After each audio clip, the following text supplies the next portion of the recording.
अगर कृषि क्षेत्र की बात करें, राज्य में खरीफ मौसम लगभग 26 लाख हेक्टेयर भूमि पर धान की खेती होती है। अतिवृष्टि और बाढ़ के कारण अब तक लगभग 7 लाख हेक्टेयर से अधिक धान की फसल की बर्बादी हो चुकी है।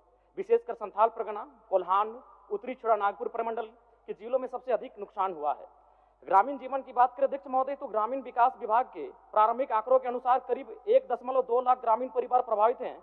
लगभग 18,000 कच्चे घर पूरी तरह से ध्वस्त हो चुके हैं, जबकि हजारों आंशिक रूप से क्षतिग्रस्त हुए हैं। बाढ़ के कारण सड़क और पुलिया भी क्षतिग्रस्त हुए हैं अध्यक्ष महोदय, जो कि गांव और मुख्य धारा से कट चुके हैं। अगर शहर की बात करें तो शहर में पानी का जमाव होने के कारण बोकारो, धनबाद, जमशेदपुर, रांची जैसे शहरों के मुख्य मार्ग आज प्रभावित हो रहे हैं। अतः अध्यक्ष महोदय, समय जाया ना करते हुए मैं आपको धन्यवाद देते हुए सरकार से पहले ये मांग करता हूं कि प्रभावित किसानों के लिए कम से कम 500 करोड़ का विशेष राहत पैकेज घोषित किया जाए। प्रति किसान परिवार जो प्रभावित हैं उन्हें न्यूनतम 25,000 नगद सहायता की जाए। आवास से सहायता में बढ़ोतरी की जाए। अभी जो राशि का भुगतान किया जा रहा है अध्यक्ष महोदय, इस महंगाई में काफी कम है, इसीलिए जो आवास की सुविधा दी जाएगी उस राशि का में बढ़ोतरी की जाए।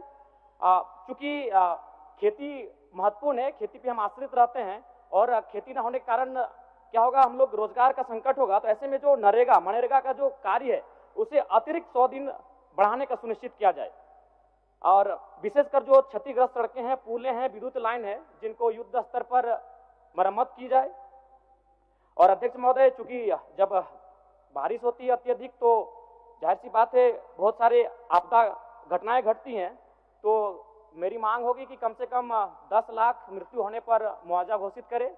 अगर किसी को दुर्घटना होती है तो उसके लिए भी मुआवजा घोषित करे। और मवेशी, चूंकि किसान मवेशी पर आश्रित होते हैं, निर्भर होते हैं, और मवेशी का नुकसान होने पर भी वो सक्षम नहीं कि अपने से एक नया मवेशी खरीद पाए, तो मवेशी का भी बाजार के मूल्य के अनुरूप एक मुआवजा घोषित किया जाए। और विशेषकर जी ठीक है, धन्यवाद सरकार का उत्तर। धन्यवाद माननीय मंत्री, आप छोड़ दीजिए, समझ देख लीजिए। हमको बोलिएगा तो दिक्कत नहीं है नवीन जी।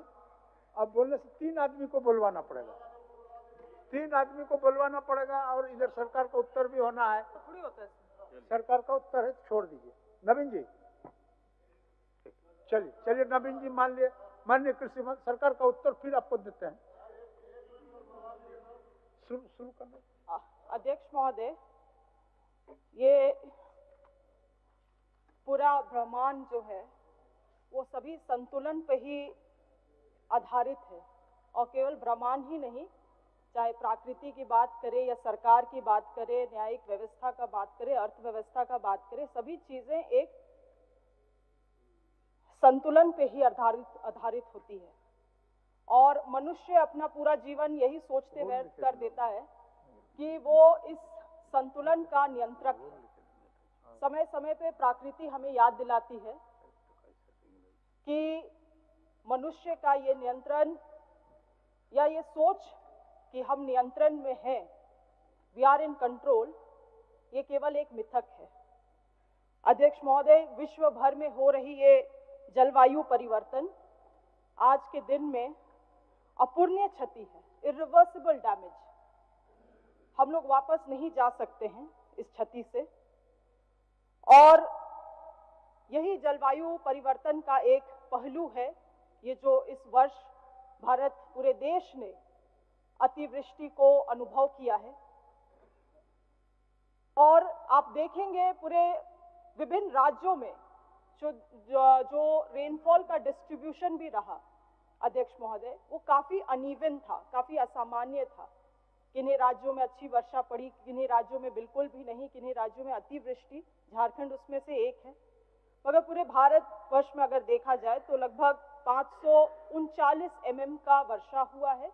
प्रत्येक साल 535 mm का वर्षा होता है एवरेज, 1% ही औसतन अगर देखा जाए तो पूरे देश भर में बढ़त है।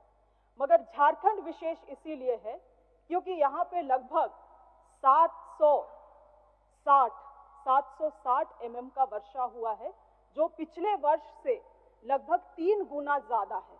और अगर एवरेज, क्योंकि कई सारे माननीयों ने अलग अलग आंकड़ा दिया है, जो हम लोगों को आंकड़ा मिला है मौसम विभाग से, झारखंड में 70% अधिक बारिश हुई है। और किन्हीं जिलों में तो इतनी गंभीर स्थिति रही जैसे सरायकेला में लगभग 240% तक गया, लोहरदगा में 300 से भी अधिक प्रतिशत, रांची में लगभग 190% से अधिकतर, खूंटी में 195% से अधिकतर। और आप देखेंगे तो हर एक राज्य इस तरह से प्रभावित रहा है। हाल ही के दिनों में अध्यक्ष महोदय, मैं आदरणीय राहुल गांधी जी के वोट अधिकार रैली के लिए हम लोग बिहार पहुंचे थे और हमें देख के अचंभित हुआ कि आधा से ज्यादा खेतीवर जमीन बाढ़ में बह चुका है। बिहार की ये बात बता रही हूं मैं आपको। और क्योंकि वोट अधिकार रैली का भी हमने बात किया, नेता प्रतिपक्ष कह रहे थे एसआईआर का क्या आवश्यकता है, पहले भी हुआ है। निश्चित रूप से पहले भी हुआ है अध्यक्ष महोदय, मगर संविधान के अनुच्छेद 325 में और 324 में ये अधिकार इलेक्शन कमीशन को दिया गया है कि आप वोटर का लिस्ट बना सकते हैं, आप इलेक्शन का कंडक्ट कर सकते हैं। मगर आप 326 अनुच्छेद जब देखेंगे तो पढ़ेंगे उसमें कि ये जो पूरा प्राक्कलन है, पूरा प्रक्रिया है, इसको समावेशी करना है। अडल्ट फ्रेंचाइज का बात है अध्यक्ष महोदय उसमें, और 18 साल से ऊपर कोई भी है, चाहे वो चोर है, डकैत है, उसको इस देश ने वोट का अधिकार दिया है। 65 लाख लोगों का अधिकार छीन लिया गया। वो कोई चोर भी डकैत भी नहीं है, पिछड़े जाति के हैं, वंचित जाति के लोग हैं। और अध्यक्ष महोदय, नेता प्रतिपक्ष में यह भी कहा कि अगर आप लोग यहाँ पे वोट चोरी हुआ रहता झारखंड में तो आप लोग इधर बैठे रहते। अध्यक्ष महोदय, क्या कुछ नहीं किया इन्होंने वोट चोरी करने के लिए। अगर झारखंड में भी जांच हो तो पता चलेगा कि यहाँ पे अगर रशीद अंसारी है तो उसका वोटर लिस्ट से नाम हटा दिया गया। अध्यक्ष महोदय, सरकार का उत्तर है, शान से सुनिए नवीन जी। और अगर आपको माननीय मंत्री आग्रह कर रहा है, नवीन जी सुनिए सुनिए, उसका भी नाम वोटर लिस्ट से हटा दिया गया। अध्यक्ष महोदय, ये जनादेश था, ये आह्वान था कि यहाँ के लोगों ने महागठबंधन सरकार को चुन के भेजा है। और बिहार में भी ये कितना भी पूर्वक रिवीजन करा ले अध्यक्ष माननीय मंत्री जी, एक मिनट अध्यक्ष महोदय, आपको भी बोलने मिलता है। अध्यक्ष महोदय, अध्यक्ष महोदय, माननीय कृषि मंत्री अपना बयान दे रही है, सबसे पहले किसान का गला दबाई लोग। 5,000 रुपया प्रति एकड़ मिलता था, उसको बंद कर दिया। और अभी वोटर लिस्ट की बात जो कर रहे हैं, आज किनको रोका गया है? लोगों का अधिकार का बात हो रहा है। अरे नेता प्रतिपक्ष, आप तो बैठ जाइए, अभी तो बहुत कुछ सुनना बाकी है। आप लोगों को ताकत ही नहीं है इन्हें सुनने का। हम बोलेंगे।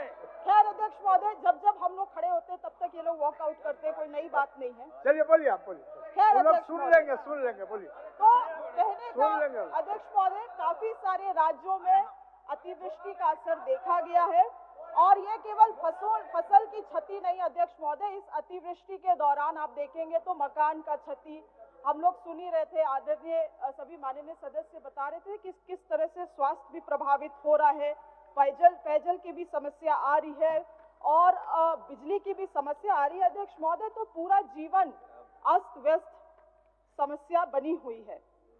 अध्यक्ष महोदय, हमारे सरकार ने इस गंभीर विषय में चर्चा करा के दिखाया है कि हमारी सरकार संवेदनशील है और हम लोग इस पटल में केवल समस्याओं को रखने के लिए नहीं, मगर हमारी सरकार तत्पर है कि हम समाधान भी अपने लोगों के लिए यहाँ निकालेंगे। अध्यक्ष महोदय, इस अतिवृष्टि को लेते हुए आदरणीय माननीय मुख्यमंत्री जी ने बहुत पहले जून के माह में ही एक बैठक किया था सभी आला अधिकारियों के साथ और ये निर्देशित किया था कि जितने भी नुकसान हुए हैं उन तमाम चीजों को, जी सर, आपदा मंत्री भी बोलेंगे इसके बाद, मैं थोड़ा संक्षिप्त में रखूंगी। तो जहां जहां समस्याएं उत्पन्न हो रही हैं उनके लिए कड़े कदम उठाने की आवश्यकता है। और अध्यक्ष महोदय, इन्हीं तमाम चीजों को लेते हुए हम लोगों ने सरकार की तरफ से अपने प्रक्रियाओं को भी शुरू कर दिया है। विभिन्न जगहों से हमें जो जिला का रिपोर्ट भी आ रहा है, काफी जगहों पे नुकसान हुआ है अध्यक्ष महोदय, किंतु धान का नुकसान अगर देखें तो धान में हमें 10 जो हमारा टारगेट लक्ष्य था उसके विरुद्ध में 10% ही हमें नुकसान हुआ है।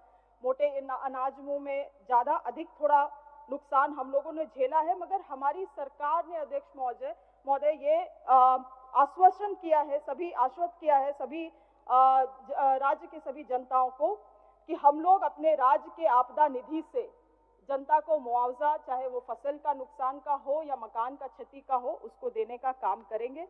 हमारी विभाग लगातार व्हाट्सएप के माध्यम से, प्रचार प्रसार के माध्यम से लगातार जो वैज्ञानिक सलाह है उसको किसानों तक पहुंचाने का काम कर रही है। साथ ही साथ जो भी जिस तरह से रिपोर्ट हमें आ रहे हैं उसके लिए हम लोग मुआवजा का प्रावधान भी कर रहे हैं। अध्यक्ष महोदय, हमारे यहाँ जो बिरसा फसल बीमा योजना चलाई जा रही है, प्रत्येक साल जो चलाई जाती है, उसमें भी अभी रजिस्ट्रेशन प्रोसेस भी जारी है। तो किसी तरह से भी फसल का जो नुकसान, खास करके पैडी में जो नुकसान होगा, उसको भी व्यय करने के लिए हमारे पास इंश्योरेंस का प्रावधान है। अध्यक्ष महोदय, सबसे बड़ी समस्या यूरिया की है और इसमें थोड़ा सा आखिरी में रखना चाहूंगी कि यूरिया का जो कंजम्पशन है, निश्चित रूप से इस वर्ष, क्योंकि पूरे देश भर में बारिश अधिक हुआ है, कंजम्पशन भी बढ़ा है, मगर हमारा स्टेट का जो एलोकेशन था लगभग 1,60,000 मेट्रिक टन जो एलोकेशन था, उसके विरुद्ध में हमें 1,13,000 मेट्रिक टन ही केंद्र सरकार के द्वारा अभी तक सप्लाई मिला है। अभी भी लगभग 40 से 50 हजार का गैप है। अध्यक्ष महोदय, हम लोगों ने, हमारी सरकार ने पत्रचार भी किया है केंद्र सरकार को इसका ये हाईलाइट करते हुए, और हम लोगों ने उन्हें कहा भी है कि जल्द से जल्द हमें ये सप्लाई, ये आवंटन उपलब्ध कराया जाए। अध्यक्ष महोदय, यूरिया का जो कमी है वो पूरे देश भर में है आज के दिन में, पूरे देश भर में। और अध्यक्ष महोदय, अगर मैं इस बात को इस पटल से कहना चाहती हूँ कि अगर इसके लिए कोई जिम्मेवार है तो वो केंद्र सरकार की गलत विदेशी नीति ही जिम्मेवार है। आज भारत देश पूरे विश्व भर में सबसे ज्यादा यूरिया का कंजम्पशन करता है, और ये यूरिया कहां से आता है? चाइना से, पाकिस्तान से। पाकिस्तान में हमारी स्थिति, ट्रेड रिलेशन क्या है अध्यक्ष महोदय, इसको हम सभी जानते हैं। चाइना ने पिछले वर्ष ही यूरिया का जो सेल्स था उसको बैन कर दिया था। जून में ये बैन अपलिफ्ट हुआ है अध्यक्ष महोदय, और उसके बाद अभी तक इंडिया में ये बैन अभी तक चालू है। तो ये तो इनकी विदेशी नीति है अध्यक्ष महोदय, ये कंप्लीट फेलियर है केंद्र सरकार का। आज हमारे पास सप्लाई जितना होना चाहिए वो हो नहीं पा रहा है। हमारे यहाँ पे पूरे देश भर में मांग है, मगर उसका सप्लाई आज तक हमारे पास नहीं है, और इनका फेलियर अध्यक्ष महोदय, ये बार बार हमारे ऊपर मरते हैं। अब इनकी विफलता का समाधान हमारे पास नहीं है, मगर हाँ, हमारे पास, हमारी सरकार के पास जो भी कंप्लेंट्स आए हैं, लगभग 500 से अधिक हम लोगों ने रेड किया है। 800 लाइसेंसधारी जो कालाबाजारी कर रहे थे उनका सस्पेंशन हुआ है। 21 लाइसेंसधारी जो गलत कर रहे थे उनका सस्पेंशन को हम लोगों ने रद्द भी किया है, और उसके अलावा 2 FIR भी हुए अध्यक्ष महोदय। तो मैं यही बतलाना चाहती हूँ कि ये हमारी सरकार बिल्कुल हमारे किसानों के साथ पूरे मुस्तैदी से खड़ी है, और जो भी आवश्यकता पड़ेगा आगे भी अध्यक्ष महोदय अपने किसानों के वेलबींग के लिए उसे हमारी सरकार करेगी। धन्यवाद। माननीय मंत्री इरफान साहब, 1 मिनट इरफान साहब बोलिए, क्या बोलना चाहते हैं? 1 मिनट बोल लीजिए। महोदय, सरकार के उत्तर के बीच मुझे बहुत कुछ नहीं कहना है, लेकिन सरकार की एक चिंता है जो मैं सदन के सामने रखना चाहता हूं। इस राज्य में अधिक वर्षा के कारण जो क्षति हुई है उस पर एक स्वस्थ और सार्थक बहस हो, बहस का परिणाम अच्छा हो। मैं समझता हूं कि हमारी सरकार का ये एक मानवीय दृष्टिकोण है, और उसी के आलोक में आज सदन में चर्चा चल रही है। महोदय, सरकार चाहती है, हमारी पहली प्राथमिकता यह है कि इस अतिवृष्टि से जो मानव जीवन, पशु जीवन को जो नुकसान हुआ है उसकी क्षतिपूर्ति सरकार करना चाहती है। लेकिन जो केंद्रीय सरकार की नीति है, हमारी भावना है कि जिसके मकान गिर गए हैं उसको हम बनाएं, जिसके फसलों का नुकसान हुआ है उसकी क्षतिपूर्ति हम आपदा के माध्यम से करें। लेकिन बीच में केंद्रीय सरकार के आपदा प्रबंधन विभाग, जो गृह विभाग के अंतर्गत आता है, उसकी जो नीति है इस विषय को लेकर अभी यहाँ जब माननीय मुख्यमंत्री जी बैठे हुए थे तो वो बातें भी कर रहे थे कि हम चाहते हैं कि जिसका मकान गिर गया हो, चाहे पक्का हो या कच्चा हो, उसे कैसे बनाया जाए। और यही कारण है कि राज्य की मुख्य सचिव ने यह चिंता दिखलाया और पहले ही उन्होंने एक आकलन करवा लिया कि कितना नुकसान फसलों का हुआ है और किसके कितने मकान कच्चा हो या पक्का हो गिरा है। महोदय, मैं उस पर नहीं जाऊंगा, लेकिन एक बात मैं सदन के माध्यम से रखना चाहता हूं, जो बिंदु भावनात्मक बिंदु है। हम चाहते हैं कि उस गरीब का कच्चा मकान जो गिर गया है